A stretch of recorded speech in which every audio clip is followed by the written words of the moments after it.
नमस्कार। शिक्षा की महत्ता और शिक्षा की गुणवत्ता और शिक्षा पर पूरा वीडियो, आज का वीडियो पूरा शिक्षा जो ग्रहण करते हैं बच्चे विद्यार्थी उनके बारे में, और उनका भी बच्चों का रिजल्ट किसी का आ रहा है 10th का, किसी का 12th का, किसी बाकी पहले 9th 10th या बाकी का उनका भी आ गया। इस प्रकार से अभी ये छुट्टियों का टाइम है और रिजल्ट आना और रिजल्ट में अच्छे अंक प्राप्त करना आदि वादि हैं। पूरे वीडियो में आप मेरे वीडियो को लाइक कीजिए, सब्सक्राइब कीजिए और शेयर कीजिए।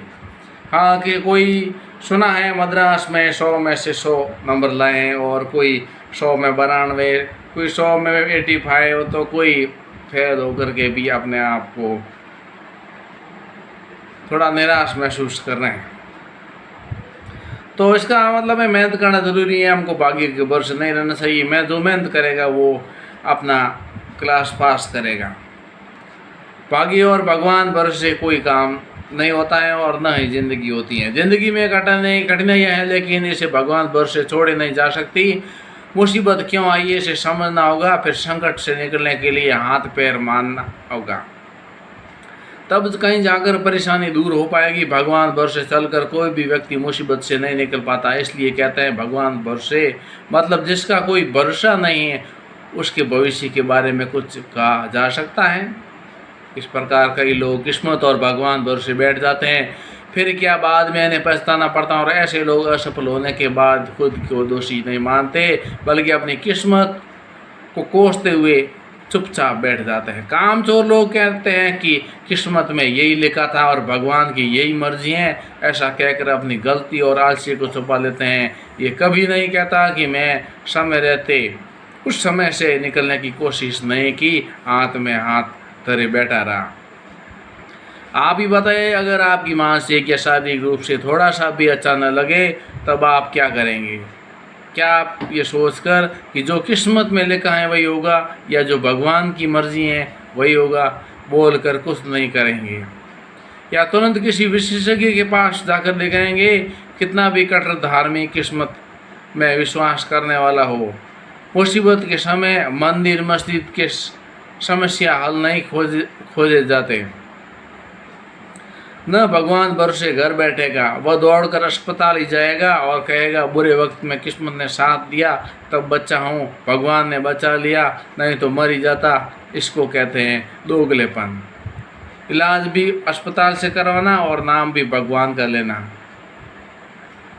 और कभी और दूसरा उदाहरण दीजिए, इलाज नहीं करवाना और वो भी भगवान के बस, यानी इधर इधर भगवान बस।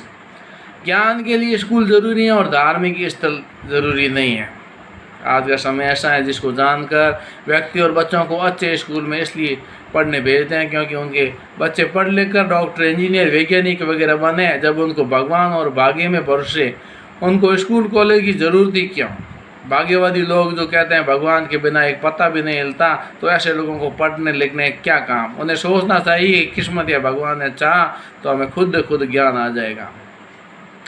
जिसको जो बनना होगा किस्मत ने चाहा तो बन जाएगा, किस्मत ने चाहा तो बिना परीक्षा के पास हो जाएंगे। ऐसे सोचने वाले वो तो पढ़ने और परीक्षा देने की आवश्यकता नहीं होनी चाहिए। भगवान परीक्षा दे देगा, भगवान पास हो जाएगा। क्या बात है। धार्मिक माहौल विवेक को कर रहा है ख़त्म। क्या ये सही बात है?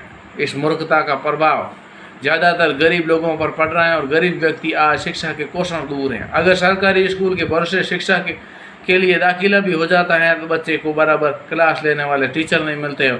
ऐसे में बच्चे दाल भात तक सीमित हो जाते हैं और बच्चा अगर घर में पढ़ना भी चाहेगा तो आसपास के वातावरण उसे पढ़ने नहीं देगा, क्योंकि आसपास का वातावरण उसका बिना पढ़ने वाला है, बिना पढ़े का है। इस समस्या से हर गरीब के बच्चे जूझते हैं। आसपास का वातावरण पढ़ने योग्य नहीं मिलता है तो 2 वक्त की रोटी में अगर फुर्सत मिल जाए तो धार्मिक क्रियाकलाप उसे पढ़ने नहीं देता है। सुबह उठते धार्मिक गानों के साथ ठन ठन की आवाज़, घंटी बजना चालू हो जाती हैं और कई नमाज की आवाज़ सुनाई देती हैं। गणेश पर्व में 11 दिनों से गणेश पंडाल और दुर्गा पर्व में 9 दिन के उपवास और नंगे पैर चलकर पंडाल के आसपास भटकना और कान फाड़ू डीजे के शोर में नाचने का दौर चलता है। सावन आते ही कवाड़ लेकर नंगे पैर बीच सड़क पर जोर जोर से हर हर महादेव और दिवाली को पटाखों की धड़ाम बोड़ी और उसकी होली में रंग खिलौनी वगैरह त्योहारों में समय बीत जाता, पढ़ाई कब करेंगे।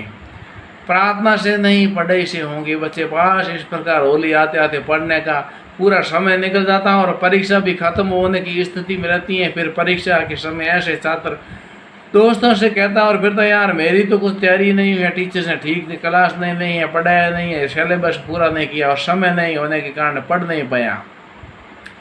घर वालों ने बहुत काम करवाए, यहाँ तक कि खेत में काम कराया, खेती की वगैरह वगैरह, बहाने तो बनाने के लिए सैकड़ों वाले। भगवान चाहा तो उसे पास कर देंगे, इसलिए भी नहीं पढ़ता। माता पिता पूजा पाठ कर एक बच्चे को भगवान से प्रार्थना करते हैं, प्रभु पास कर देना, नारियल के साथ लड्डू लगाऊंगा और भी कुछ करूंगा वगैरह बोर वगैरह करके आ जाते हैं। भगवान भरोसे छात्र हो जाते हैं फेल। जब रिजल्ट आता है तब फेल होने की छात्र कहता है कि किस्मत ने साथ नहीं दिया, भगवान ने धोखा दिया। बहुत पूजा पाठ की, नारियल फोड़ा, अगरबत्ती किया, परिक्रमा किया, बाद भी फेल हो गया। यही प्रभु की इच्छा थी, फेल होना मेरी किस्मत में था, इसलिए फेल हो गया। यदि ये नहीं कहता कि मेहनत नहीं किया, किस्मत और भगवान भरोसे बैठा था, या बहुत ज़्यादा मेहनत कम होने की कारण पढ़ाई नहीं कर पाया, इसलिए किस्मत या भगवान भरोसे बैठने के बजाय मेहनत और ईमान पर भरोसा करते हुए आगे बढ़ना चाहिए। इस प्रकार से अंधविश्वास, रूढ़िवादी और तमाम कुरीतियों के खिलाफ आवाज़ बुलंद और बेहतर बनाने के लिए हमें ये एक सोच को विकसित करना चाहिए। और ये सोच आपको हर परीक्षा में पास करने के लिए हर मक्कारी और हर आलसी को त्याग करके अपनी मेहनत से